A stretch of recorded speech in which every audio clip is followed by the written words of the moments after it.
गजल के इस लंबे सफर में वो कई रास्तों से गुजरी, कई मरहले पार किए और कई मंजिलें तय की।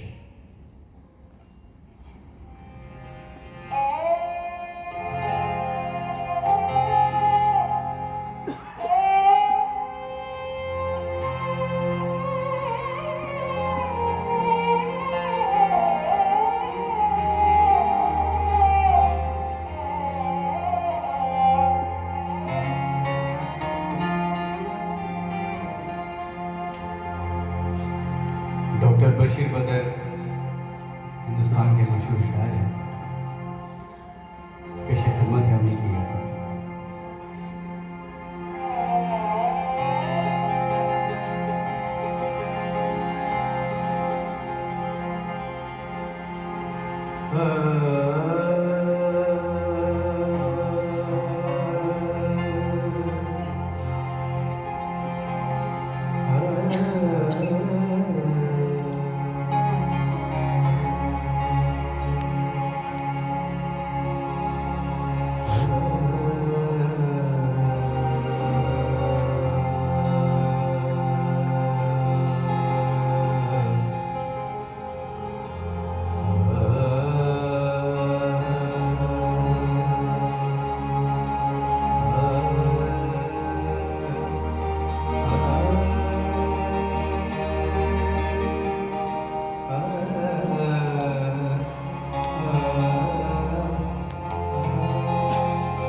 शम्मा से रोशनी की बात करो,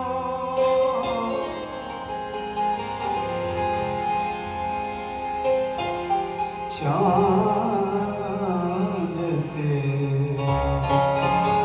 चांदनी की बात करो।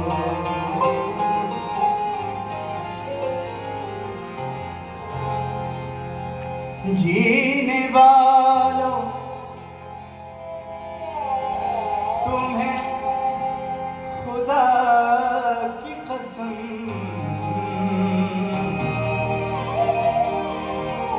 मौत से जिंदगी की बात करो।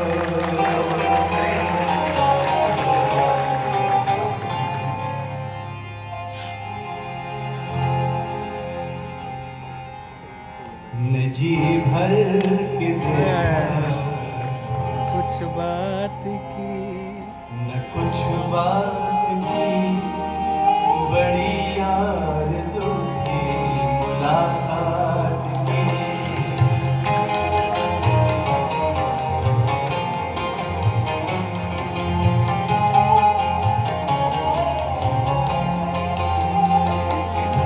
न जी भर के देखा कुछ बात की, जी भर के देखा कुछ बात की, बड़ी आरज़ू थी मुलाकात की, बड़ी आरज़ू थी मुलाकात की।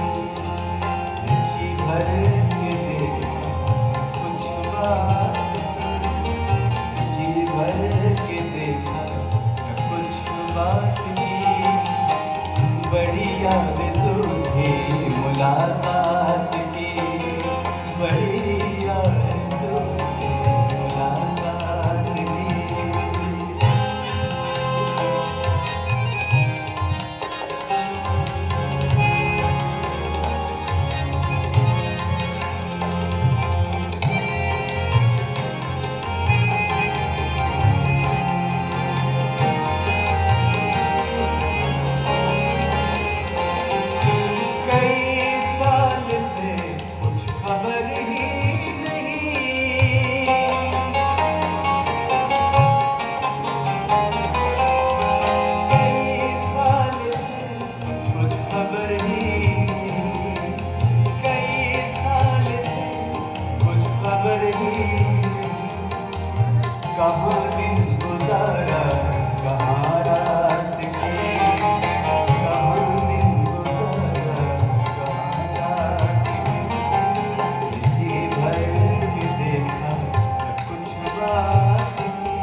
ज़बां सब समझते हैं जज्बात के, ज़बां सब समझते हैं जज्बात के। जी भर के देखा कुछ बात की, जी भर के देखा कुछ बात की। बड़ी आरज़ू थी मुलाकात की, बड़ी आरज़ू थी मुलाकात की।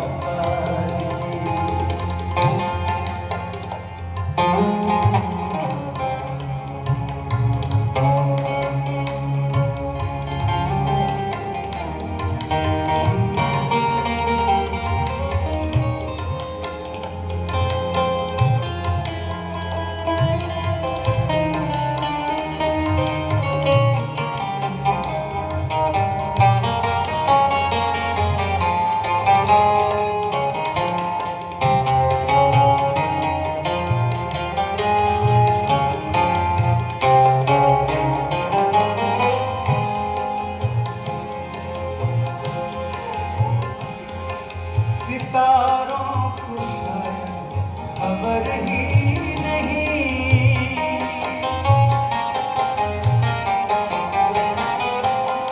सितारों को शायद खबर ही नहीं, सितारों को शायद खबर ही नहीं।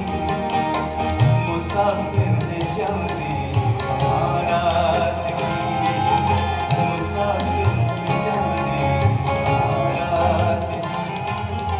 जी भर के देखा कुछ बात की, जी भर के देखा कुछ बात की।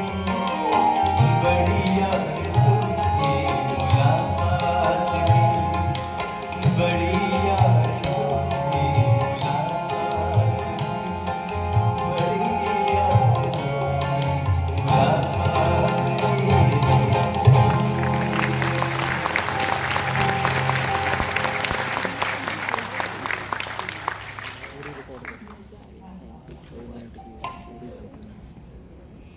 माशाल्लाह, इतनी खूबसूरत गज़ल आपने सुनी। मैं आपको एक शायरा का कलाम आज सुनाना चाहती हूँ।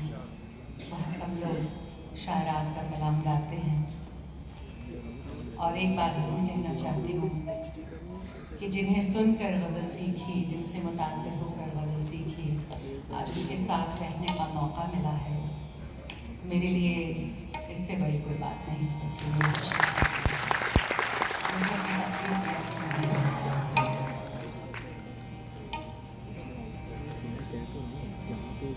नूरजहां सरवत का कलाम है। वो एक नज़र में मुझे पहचान गया है, वो एक नज़र में मुझे पहचान गया है। जो बीती है दिल पर मेरे सब जान गया है।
आमतौर पर जब बात गजल की जाती है तो बात शायरी की होती है, गायकी की बात कम होती है। तो आइए इस कमी को यूं पूरा करते हैं और आज तफसील से बात करते हैं गजल की अदायगी की और गजल की मौसीकी की। सच कहें तो इस सच को बार बार दोहराने की जरूरत नहीं है कि हिंदुस्तानी संगीत की अलग अलग विधाओं में सबसे मजबूत गजल ही है। 7वीं सदी के आसपास अरब में इसकी पैदाइश मानी जाती है। बादशाहों की शान में कसीदे पढ़े जाते थे, फिर रुबाई, कता और फिर गजल और नज्म लिखी जाने लगी। गजल लफ्ज के कई माने सुनने में आते हैं, मसलन महबूब से गुफ्तगू, खूबसूरत हिरनी जिसे गदाल कहते हैं, और गदाला यानी बुराई करना। ईरान में यह फन उरूज पर था। पहले गजल फारसी में लिखी गई और यहाँ तक कि गालिब और मीर जैसे अजीम शोरा ने फारसी में भी बहुत कलाम लिखा। और जब गजल हिंदुस्तान पहुंची तो दक्कनी भाषा का इस पर गहरा असर था। उस वक्त की जबान का एक छोटा सा नमूना राधिका चोपड़ा जी पेश करेंगे।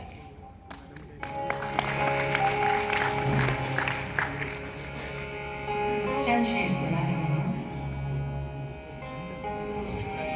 वली दक्कनी का कलाम है और आप इसमें जुबान देखिएगा कि किस तरह की जुबान का इस्तेमाल होता था, और जो इसका रदीफ काफिया है उस पे खास तौर पे गौर फरमाइएगा।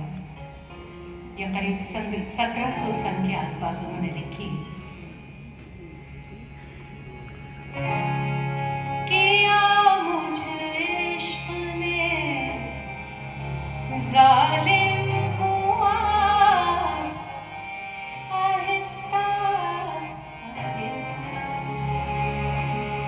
किया मुझ इश्क ने जालिम आप, यानी मुझ जैसे जालिम को भी इश्क ने पानी कर दिया, आग कर दिया।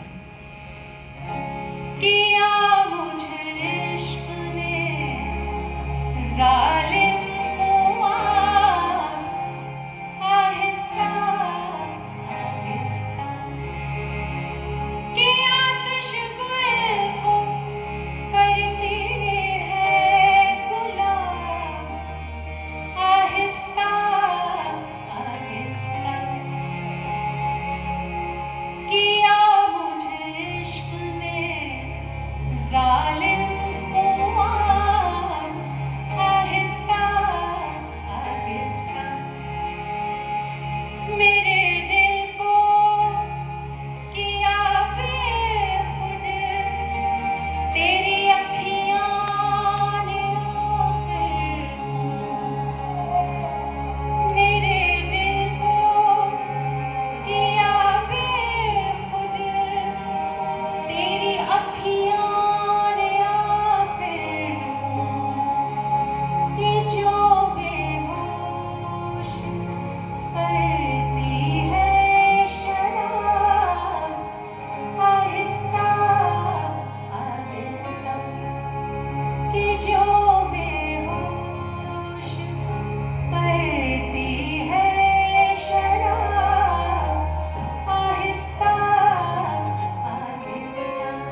आहिस्ता आहिस्ता, ये दरअसल वली दक्कनी का है।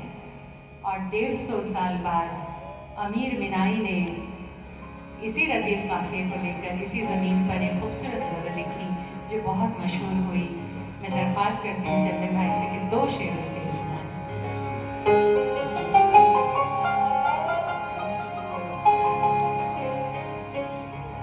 सरकती जाए,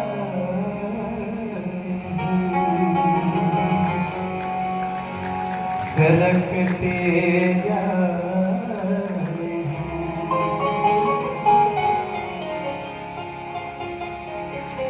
सरकते जाए,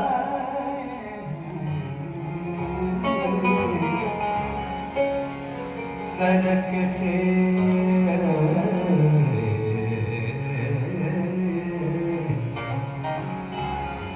सरकते जाए, रुख से नकाब आहिस्ता आहिस्ता निकलता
सर काटे अमीर और मैं कहूँ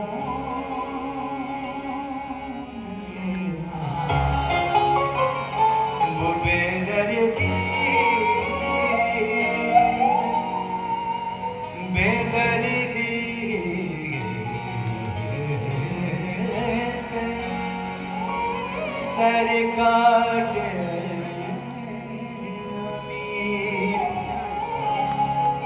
और मैं कहूँ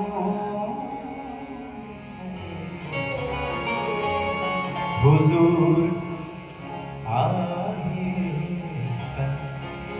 आहिस्ता जनाब आहिस्ता आहिस्ता हुजूर आहिस्ता आहिस्ता आहिस्ता आहिस्ता निकलता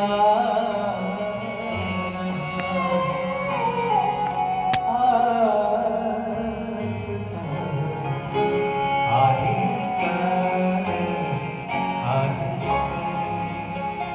सरकते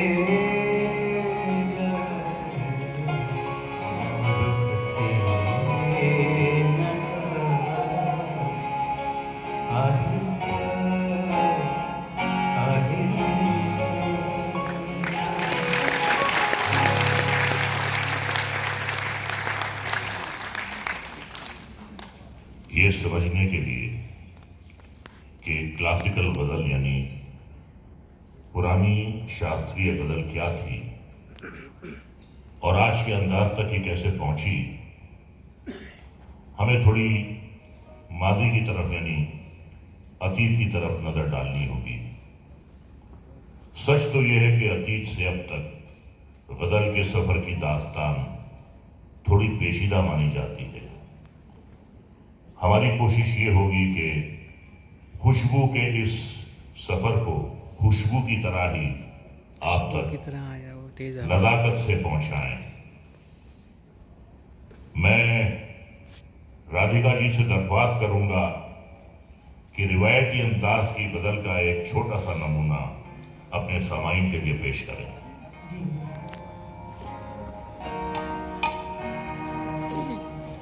बेहजाद लखनवी का कलाम है, इसके भी चंद शेर पढ़ के सुना रही हूँ ताकि आपको ज़रा सा इस बात का इल्म हो जाए कि पुराने वक्त का गाना बजाना किस तरह का हुआ करता था।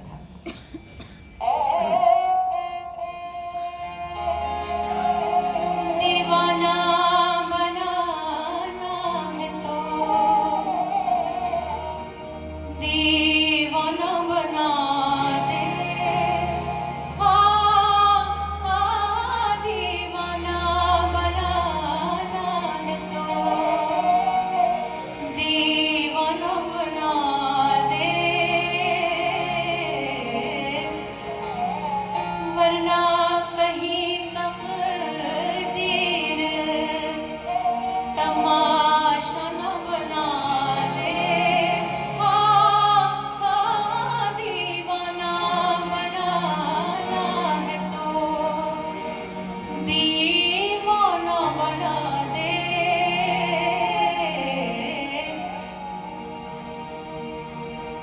ऐ देखने वालों मुझे हंस हंस के न देखो,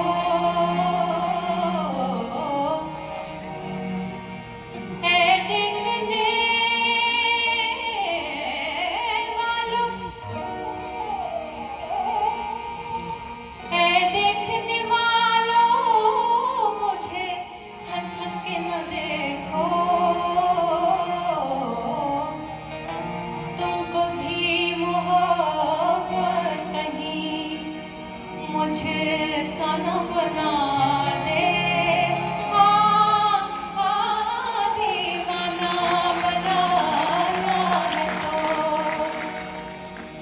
मैं ढूंढ रहा हूँ मेरी वो शम्मा कहाँ है, मैं ढूंढ रहा हूँ, मैं ढूंढ रहा हूँ मेरी वो शम्मा कहाँ है, जो बज़्म की हर चीज को परवाना बना दे, दीवाना बनाना है तो दीवाना बना दे। आखिर कोई सूरत भी तो हो खानाए दिल की, काबा नहीं बनता है तो बुत खाना बना दे, दीवाना बनाना है तो दीवाना बना दे, वरना कहीं तकदीर तमाशा न बना दे, दीवाना बनाना है तो।